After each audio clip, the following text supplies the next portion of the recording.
박근혜 전 대통령의 구속과 함께 검찰의 수사에도 본격적으로 탄력이 붙을 전망입니다. 검찰은 이번 주부터 박 전 대통령을 조사하고 남은 국정농단 수사에도 속도를 낼 것으로 보입니다. 현장에 나가 있는 취재기자 연결하겠습니다. 김태민 기자. 네, 서울중앙지방검찰청입니다. 박 전 대통령에 대한 조사 어떻게 진행될 전망입니까? 네, 우선 검찰은 휴일인 오늘까지 서울구치소에 있는 박 전 대통령에게 신병을 정리할 시간을 줄 것으로 보입니다. 그동안 박 전 대통령 스스로 혐의를 완강히 부인해온 만큼 구속에 대한 충격도 클 수밖에 없는데요. 일단 심경을 가라앉힐 시간을 준 뒤에 내일 이후부터 본격적인 수사에 착수하겠다는 방침입니다. 박 전 대통령의 구속 시한은 최대 20일입니다. 더구나 오는 4월 17일 시작되는 대선 선거운동에 앞서 박 전 대통령을 재판에 넘길 예정이기 때문에 마냥 시간을 끌 수는 없습니다. 이에 따라 오는 3일을 전후해 박 전 대통령의 혐의에 대한 보강조사가 시작될 것으로 보입니다. 네, 그렇다면 앞으로 검찰 수사 어디에 초점이 맞춰질까요? 네, 이미 검찰과 특검 수사를 거치면서 박 전 대통령에게는 13가지 혐의가 적용됐습니다. 대기업으로부터 미르와 K스포츠재단에 774억 원의 거액을 강제 출연하게 하고 이 가운데 삼성에는 대가성 있는 돈까지 받았다는 게 요지입니다. 하지만 박 전 대통령은 대면 조사와 구속 전 피의자 신문 내내 억울하다는 입장을 내세워왔습니다. 그 결과 증거인멸의 우려가 인정되면서 구속이라는 최악의 상황을 맞게 됐습니다. 이에 따라 검찰은 이후 박 전 대통령의 심경 변화에 주목하고 있습니다. 자신의 주장이 법원으로부터 받아들여지지 않은 상황에서 법리적인 대응 전략을 수정하는 것이 불가피하기 때문입니다. 즉 이후 조사 과정에서 검찰이 내세우는 증거와 사실관계 일부를 인정할 가능성도 있습니다. 검찰은 이런 부분에 집중해 혐의 입증을 보다 탄탄히 할 수 있는 진술을 이끌어내는 데 집중할 방침입니다. 박 전 대통령의 조사 방식에도 관심이 높은데요. 방문 조사 형식이 유력하다고요? 네, 박 전 대통령은 파면되긴 했지만 여전히 전직 대통령 신분으로 경호를 받는 대상입니다.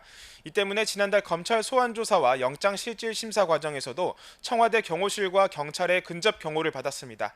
하지만 이번 구속으로 구치소에 수감되면서 사정은 조금 달라졌는데요. 그렇다고 해서 앞으로 박 전 대통령을 검찰청사로 매번 불러 조사하기는 현실적인 어려움이 많습니다. 우선 구치소와 청사를 오갈 때마다 언론에 노출되는 부담이 생기는데 그렇다고 해서 일반 수감자들과 다른 특별 대우를 하기도 어렵습니다.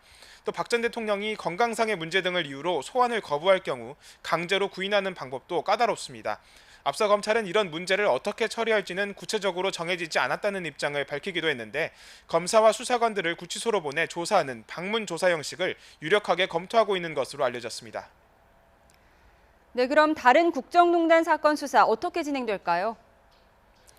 네, 일단 검찰이 박 전 대통령을 구속하면서 가장 큰 산을 넘었기 때문에 남은 수사도 어느 정도 탄력을 받게 될 전망입니다. 검찰 2기 특수본은 특검으로부터 사건을 넘겨받은 뒤로 속전속결로 수사를 전개해왔습니다. 이 가운데 가장 주목받는 부분은 삼성 이외의 다른 대기업에도 뇌물 혐의가 적용될 수 있을 것인가입니다. SK와 롯데 등은 재단 출연금을 추가 지원하기로 약속을 했는데 이 돈이 기업의 민원을 해결하는 대가였다는 의혹이 제기된 상태입니다. SK의 경우엔 당시 수감 중이던 최태원 회장의 사면과 면세점 사업 재선정 특혜의 대가였다는 의혹을 받고 있습니다. 이에 대해 이미 최 회장을 비롯한 고위 임원들이 검찰에 출소한 데 조사를 받았는데요. 롯데 등 다른 대기업도 조만간 같은 절차를 밟게 될 것으로 보입니다. 검찰은 다른 대기업들을 조사한 내용과 박 전 대통령의 추가 진술을 대조하면서 구체적 혐의를 찾는 데 집중할 전망입니다. 우병우 전 수석의 수사도 남아있죠. 네, 끝내 특검도 찾아내지 못했던 우병우 전 수석의 비리 혐의. 검찰은 어떻게든 이번 특수본 수사를 통해 남은 의혹 전부를 해소하겠다는 의지가 강합니다. 이에 따라 우 전 수석에 대한 수사도 그동안 속도를 내왔는데요.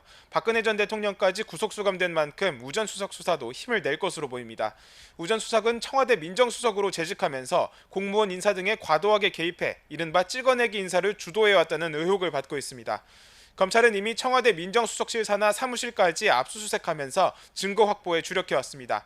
또 제19 감싸기 논란을 일축하기 위해서 민정수석실에 근무했던 파견 검사들 또한 최근 불러 조사한 것으로 알려졌습니다.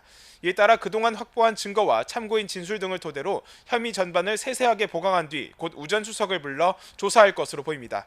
지금까지 서울중앙지검에서 YTN 김태민입니다.